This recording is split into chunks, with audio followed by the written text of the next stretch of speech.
James Cook was born in October 1728 in Yorkshire, England. When he was 17, he began working as a merchant navy apprentice, plying coal along the English coast.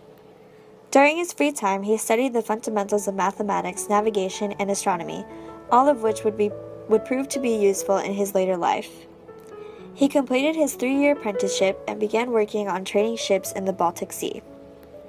After he passed his exams in 1752, he was promoted through the merchant navy ranks, and within 3 years he volunteered to be part of the Royal Navy, a time during which Britain was preparing itself for a war that would later be known as the 7 Years' War. His first position in the Royal Navy was with the HMS Eagle, where he took part in the capture of one French warship and the sinking of another. He was promoted to the position of boatswain. In 1757, he was posted to the HMS Solebay as the master, where he worked under Captain Robert Craig.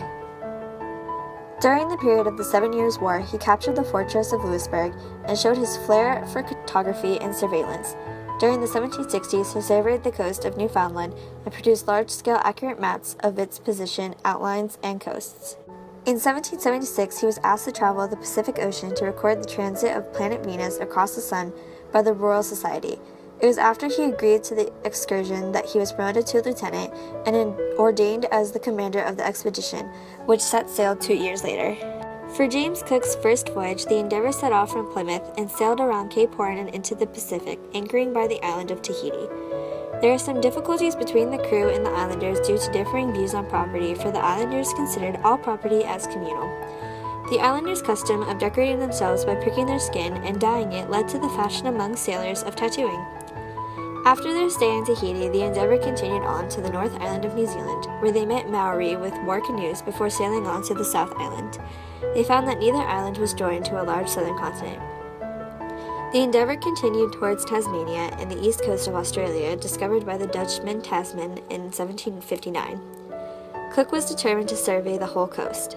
They anchored in Botany Bay, where many new species of plants were discovered. The Endeavour was nearly wrecked on the Great Barrier Reef, but repairs were made and the trip traveled northwards, where unfortunately many of the crew died of malaria and dysentery, having successfully avoided scurvy. After nearly a year at home, Cook embarked on a second voyage to continue to look for the southern continent. While his voyage, having circumnavigated both of New Zealand's islands, suggested there is likely to be little to the south, the public imagination was still fired with the prospect of an undiscovered continent. He took 2 Whitby colliers this time, the Resolution and the Adventure. On this expedition, Cook tested a copy of a timekeeper, or sea clock, designed by John Harrison. Its successful performance meant that Cook and all future navigators were able to fix longitude much more accurately than before.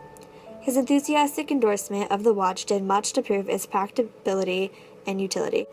Following a pleasant stay in Cape Town and a little opportunist exploring along the coast of Brazil, Cook returned to England, having thoroughly debunked the rumors of an undiscovered continent of opportunity and riches. He wrote in the final entry of his journal in July 1775, "We made the land near Plymouth, and the next morning anchored at Spithead, having been absent from English 3 years and 18 days, in which time I lost but 4 men, and one only of them to sickness." His insistence on fresh food, cleanliness on board, and warm and clean clothing was far-sighted, and not only saved the lives of his men, his inspiration would save the lives of countless others. While Cook fails to find the Northwest Passage, it is his discovery of Hawaii that will prove to be his undoing. Back on solid land and promoted to post captain personally by George III, it was wildly expected that Cook would spend his remaining days in semi-retirement. As it turned out, within half a year he would be discussing an expedition to find the fabled Northwest Passage over dinner, and 6 months after that he would be on his way. Cook's third and last voyage was to find a Northwest Passage believed to link the Atlantic and Pacific Oceans. If Britain could find a way to enter the Pacific without having to round the treacherous cape, it would open up all manner of trade advantages in the western coast of the Americas. Cook again took the Resolution and another Whitby collier, the Discovery. They made their way to the Pacific through the by now familiar stopping-off points of Tahiti and Tasmania to approach the Americas from the eastern side. On his way to interrogating the coastline of Alaska, he chances upon Hawaii, and when his best efforts to find a way through the frozen coastlines of North America fail, and the weather deteriorates, he returns to sit winter out on these lands.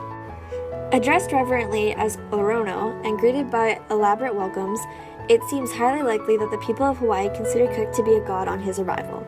Cook seemed to play along with the pretense while his crew were intent on having a good time and trading with the locals.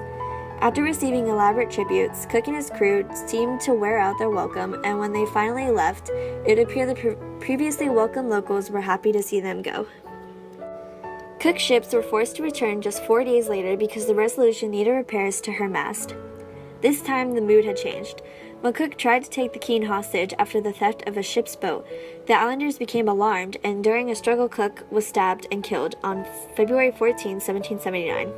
Captain Clerk took command of the ships, but he too died on the voyage, and Lieutenant Gore finally brought the ships home. James Cook's achievements in mapping the Pacific, New Zealand, and Australia utterly changed our understanding of geography and proved him, in the words of a contemporary, the most able and enlightened navigator that England ever produced. His use of surveying techniques, astronomy, and timekeepers were radical and exemplary. His progressive treatment of his men and insistence on good diet would save many lives. He was without a doubt the right man, in the right place, at the right time for all but the very final part of his illustrious career. James Cook's achievements in mapping